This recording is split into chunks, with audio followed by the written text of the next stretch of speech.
अस्सलाम वालेकुम स्टूडेंट्स। आज हम चैप्टर नंबर 4 स्टार्ट करेंगे। चैप्टर नंबर 4 के अंदर हम सेल के हवाले से पढ़ेंगे।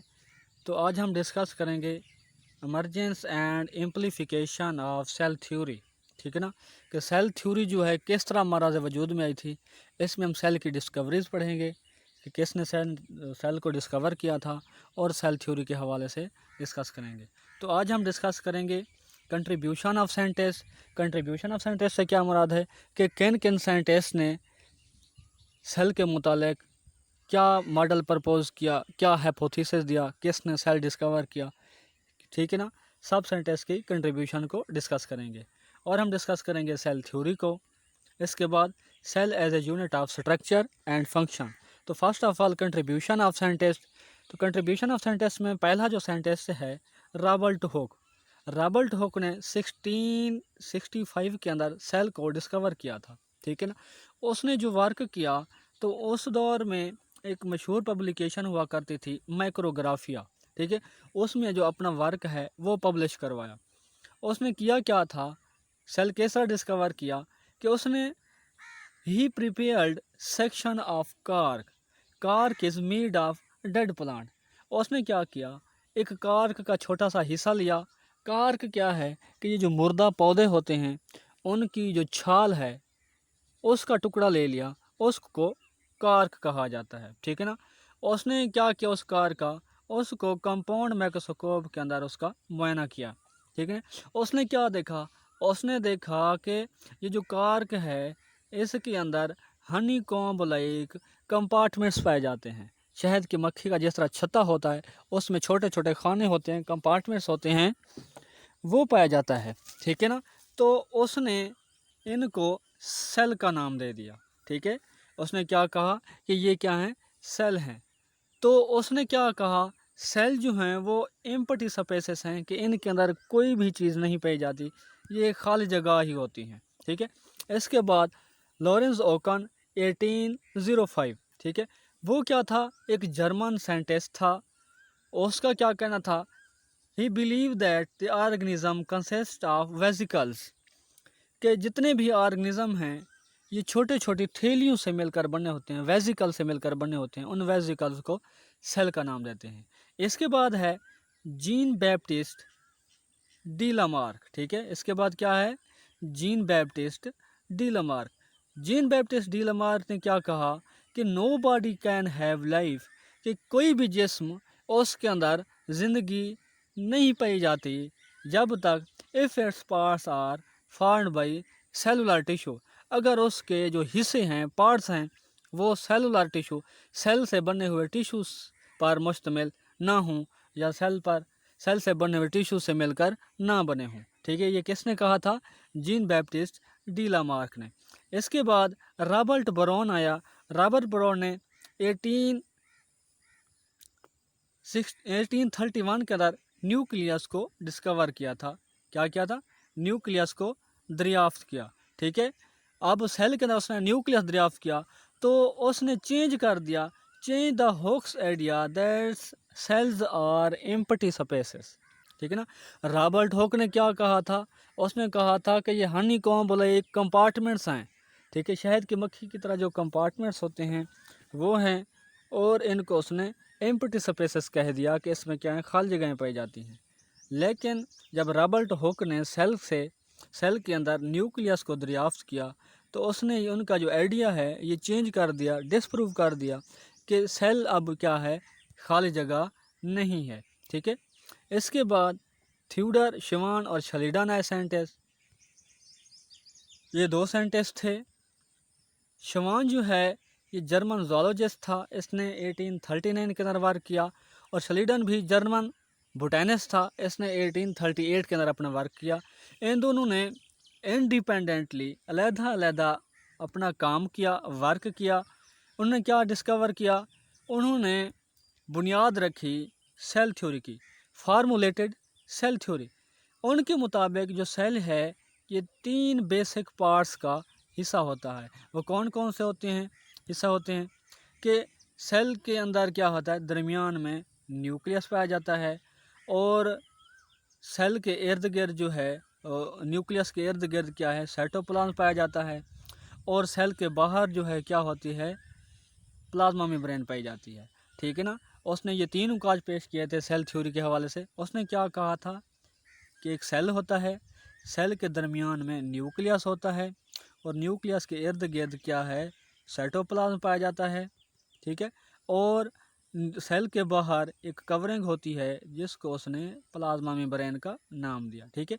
ये बेसिक 3 पार्ट्स पाए जाते हैं, ठीक है। इसके बाद उसने कहा कि सेल वाल जो है ये एडिशनल स्ट्रक्चर पाई जाती है, ठीक है ना। सेल वाल भी होती है लेकिन इसके बाहर एक और मेम्ब्रेन भी पाई जाती है जिसको सेल वाल का नाम दिया जाता है, लेकिन ये सिर्फ प्लांट्स के अंदर पाई जाती है। सेल थ्योरी को हम डिफाइन किस तरह करते हैं।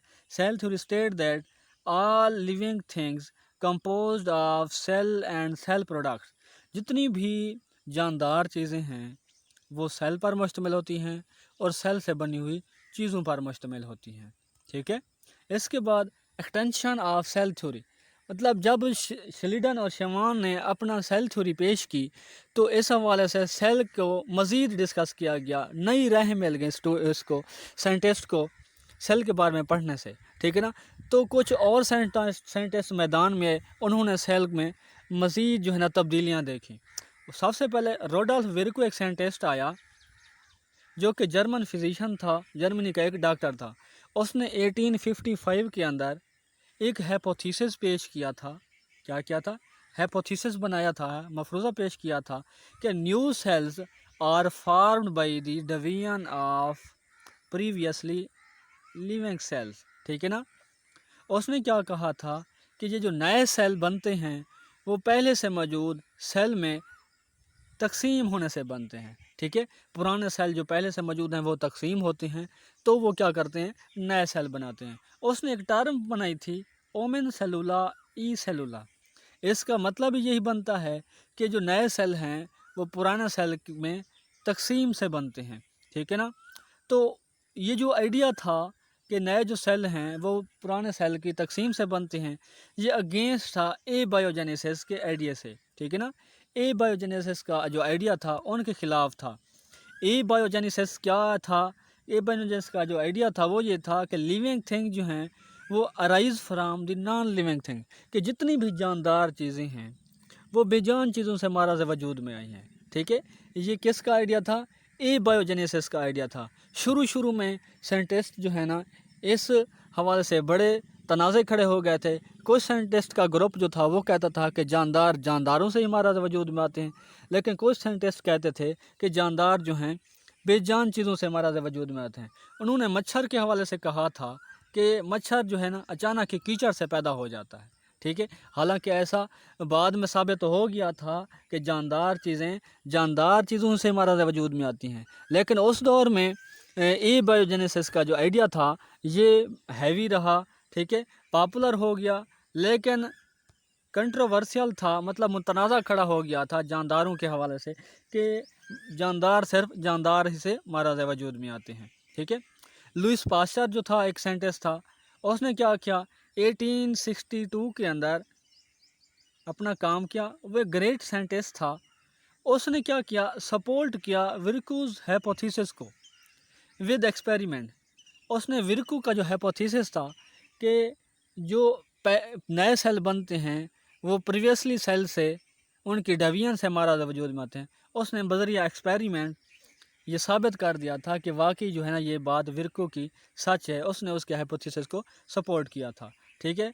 इसके बाद उसने और क्या किया था, उसने प्रूव किया था कि माइक्रो ऑर्गेनिज्म जैसे कि बैक्टीरिया हैं ये कहाँ कैसे बनते हैं, ऑलरेडी एग्जिस्टिंग बैक्टीरिया ही से हमारा वजूद में आते हैं। अब बैक्टीरिया सिंगल सेल पर मुश्तमिल है, यूनिसेलुलर है, मतलब एक सेल है, ठीक है। तो नए बैक्टीरिया जो बनते हैं ये पहले से मौजूद बैक्टीरिया ही से हमारा वजूद में आते हैं, ठीक है। इसके बाद उसने working definition of living things जो हैं वो बयान की। वो क्या है कि लिविंग थिंग्स जो हैं और केमिकल ऑर्गेनाइजेशन के, केमिकल ऑर्गेनाइजेशन से क्या मुराद है कि जितने भी लिविंग ऑर्गेनिज़म्स हैं, ठीक है, वो केमिकल पर मुश्तमिल होते हैं। उनके अंदर बहुत सारे केमिकल्स पाए जाते हैं, ठीक है, जिनको बायो मालिक्यूल्स कहते हैं, बायो एलिमेंट्स कहते हैं, ठीक है। जैसे कि प्रोटीन्स हैं, कार्बोहाइड्रेट्स हैं, लिपिड्स हैं, ये सारी चीज़ें हैं, DNA, RNA, ATP। तो इसके बाद और क्या कहा कि living things are chemical organisation and composed of cells and cell can reproduce. ठीक है, ये वर्किंग डेफिनेशन थी कि लिविंग थिंग जो हैं ऐसी चीज़ें हैं जो कि केमिकल ऑर्गेनाइजेशन रखती हैं और सेल पर मुश्तमिल होती हैं और रिप्रोड्यूस भी हो सकती हैं। ठीक है, इसके बाद अगस्त वीज़मैन एक साइंटिस्ट आया, उसने क्या कहा 1880 के अंदर उसने कहा था, said that all living cells have a common origin, कि जितने भी लिविंग सेल हैं उनका जो ओरिजिनेशन है वो बनते हैं, जहाँ से बनते हैं वो एक ही है, सेम है, because they have basic similarities in structures and molecule. वो कहते हैं जितने भी जिंदा सेल हैं जानदारों के अंदर पाए जाते हैं वो किसी एक चीज़ से मराज वजूद में आए हैं। ठीक है, क्योंकि उनके अंदर काफ़ी बेसिक बुनियादी सिमिलैरिटी है, मुशाबियत है स्ट्रक्चर के अंदर, और उनके अंदर काफ़ी मालिक्यूल्स भी एक जैसे पाए जाते हैं। ठीक है, फंडामेंटल सिमिलैरिटीज़, बुनियादी सिमिलैरिटीज़ कौन कौन सी थी उनके अंदर, कि उनके अंदर केमिकल कंपोजिशन सेम थी, उनके अंदर मेटाबॉलिक एक्टिविटी जो मतलब रिएक्शन हो रहे हैं वो सेम थे, और उनकी जो साख्त है, स्ट्रक्चर है, वो भी काफ़ी मिलती जुलती थी। ठीक है, सेल क्या है, is structural and functional unit of living organism. Cell जो है लिविंग ऑर्गेनिज्म का स्ट्रक्चरल और फंक्शनल यूनिट है। मतलब क्या है कि वो स्ट्रक्चरल से मुराद कि वो आपस में मिलकर कोई साख्त भी बना सकता है। फंक्शनल से क्या मुराद है कि वो बॉडी के अंदर कोई काम भी कर सकता है। मुख्तलिफ अब सेल हैं बॉडी में, मुझे अपना अपना काम कर रहे हैं। ठीक है, मसल सेल हैं जो कंट्रैक्ट और रिलैक्स होते हैं, स्टमक सेल हैं, नर्व सेल हैं। ठीक है, इस तरह ये स्ट्रक्चर भी बनाता है और फंक्शनल भी है। ठीक है, इसके बाद है cell and features of cell theory. ये जो सेल थ्योरी आगे पहले शिलीडन और शिवान ने पेश की, इसके बाद जब एक्सटेंशन हुई तो उसके कुछ मज़ीद नुकात सामने आए। अहम नुकात सेल एंड फीचर्स वो क्या हैं कि all organisms are composed of one or more cell, कि जितने भी ऑर्गेनिज्म हैं वो या तो एक या एक से ज़्यादा सेल पर मुश्तमिल होते हैं। All cells are arise from pre existing cells, कि जितने भी सेल्स हैं वो पहले से मौजूद सेल से मारा से वजूद से आते हैं। ठीक है, cell is basic structural and functional unit of life. Cell जो है ये स्ट्रक्चरल और फंक्शनल यूनिट है ज़िंदगी का। ठीक है ना, इसके बाद है cell as unit of structure and function. इसको हम थोड़ा सा डिटेल से देखते हैं, एक्सप्लेन करते हैं इसको। सेल जो है स्ट्रक्चरल एंड फंक्शनल यूनिट है जानदारों के अंदर, ऑर्गेनिज्म के अंदर। ठीक है, इन जितने भी सेल्स पाए जाते हैं, एक मल्टी सेलुलर जानदार जो है उनके अंदर सेल्स के अंदर डिवीजन ऑफ लेबर पाई जाती है। डिवीजन ऑफ लेबर से क्या मुराद है कि सेल अपना अपना काम कर रहे हैं, मुख्तलिफ़ किस्म के सेल हैं, तो हर सेल को उसका काम जो है तकसीम कर दिया जाता है, बता दिया जाता है। मुख्तलिफ़ सेल मुख्तलिफ़ काम कर रहे हैं तो इसको हम कहते हैं डिवीजन ऑफ लेबर्स। ठीक है, अब ऑर्गेनिज्म जो है फंक्शन एज ए होल, जब पूरा जानदार कोई ना कोई वर्क कर रहा होता है, एक्टिविटी कर रहा होता है, ठीक है ना, तो हम कहते हैं कि ये रिज़ल्ट है sum of activities and interaction of different cell. जब कोई भी ऑर्गेनिज्म कोई भी एक्टिविटी करता है, कोई काम करता है, तो हम यही कहते हैं ये सारे का सारा काम इनके अंदर क्या परफॉर्म रोल किन का है कि ये एक्टिविटीज़ और इंटरेक्शन है आपस में सेल्स का, इनकी वजह से कोई ऑर्गेनिज्म अपना काम सारे अंजाम दे पाता है। ठीक है, मिसाल के तौर पर ऑर्गेनिज्म अगर हरकत करता है, चलता है, ठीक है ना, तो इसमें सेल्स का ही अमल दखल है। इसमें उसके मसल काम कर रहे होते हैं, मसल के अंदर उसका मसल सेल जो हैं वो एक्टिव होते हैं। अगर वो कोई चीज़ सोचता है तो उसमें उसके नर्व सेल जो हैं वो एक्टिव हो रहे होते हैं, अपना काम कर रहे होते हैं। अगर वो किसी को छूता है तो उसमें उसके क्या होते हैं, सेंस ऑर्गन, सेंसरी सेल्स होते हैं, वो अपना काम कर रहे होते हैं। इसलिए जो ऑर्गेनिज्म जो भी काम करता है वो उसके किसके मरहून मिन्नत होता है, सेल के मरहून मिन्नत होता है। सेल मुख्तलिफ एक्टिविटीज़ करते हैं और उनका आपस में इंटरेक्शन होता है, जिसकी वजह से ऑर्गेनिज्म जो है कोई भी सरगर्मी परफॉर्म कर सकता है। ठीक है, एग्जांपल्स कौन कौन सी हैं अगर हम देखें सेल के हवाले से, अगर एनिमल्स में देखें तो एनिमल्स में मसल सेल्स हैं जो कि कंट्रैक्ट भी होते हैं और रिलैक्स भी हो सकते हैं। इसके बाद नर्व सेल हैं जो कि क्या करते हैं, इम्पल्स को मतलब मैसेज को पैगामात भेजते हैं। और रेड ब्लड सेल्स हैं जो क्या करते हैं, ऑक्सीजन कैरी करवाते हैं। ठीक है ना, खून के अंदर ब्लड के अंदर ऑक्सीजन को ले जाते हैं। और स्टमक सेल्स क्या करते हैं, ये गैस्ट्रिक जूस खारिज करते हैं। गैस्ट्रिक जूस किस काम आता है, ये डाइजेशन के प्रोसेस में काम आता है, निज़ाम में। ठीक है, इसके बाद प्लांट्स में अगर देखें, प्लांट्स में क्या है, जैलम और फ्लैम सेल हैं। जैलम और फ्लैम सेल क्या करते हैं, जैलम और फ्लैम सेल, जैलम पानी की तरसेल करवाते हैं, वाटर कंडक्ट करते हैं और सपोर्ट देते हैं। और फ्लैम सेल क्या करते हैं, खुराक की या न्यूट्रिएंट्स की तरसेल करवाते हैं। जैलम क्या करता है, वाटर कंडक्ट करवाता है और फ्लैम न्यूट्रिएंट्स को कंडक्ट करवाता है। ठीक है, इसके बाद मेरिस्टेमेटिक सेल्स हैं। मेरिस्टेमेटिक सेल्स क्या हैं कि ऐसे सेल्स जो तकसीम होने की सलाहियत रखते हैं। ठीक है ना, जो क्या करते हैं, तकसीम होने की सलाहियत रखते हैं। अब प्लांट्स के अंदर क्या हैं, ये मेरिस्टेमेटिक सेल पाए जाते हैं जो कि मुख्तलिफ उनकी साइडों पर पाए जाते हैं, उनकी टिप्स पर पाए जाते हैं या उनकी लेटरल साइड में उसकी चौड़ाई में पाए जाते हैं। चौड़ाई में जो पाए जाते हैं वो तकसीम होते हैं, क्योंकि मेरिस्टेमेटिक सेल क्या करते हैं, डिवाइड होने की खासियत रखते हैं। वो जब चौड़ाई में पाए जाते हैं तो वो क्या करते हैं, पौधा मोटा होता है, चौड़ा होता है। इस तरह अगर वो उसके टिप्स के ऊपर पाए जाते हैं तो इस तरह वो क्या करते हैं, प्लांट की लंबाई में इजाफा करते हैं। इसके बाद स्क्लेरन कैमा और क्लोरन कैमा सेल्स भी पाए जाते हैं जो कि सहारा भी देते हैं, वाटर को स्टोर भी कर सकते हैं और मुख्तलिफ फंक्शंस भी और भी परफॉर्म कर सकते हैं। ठीक है ना, तो आज के लिए स्टूडेंट्स इतना ही। इंशाल्लाह अगले लेक्चर में हम नए टॉपिक के साथ हाज़िर होंगे। Thank you.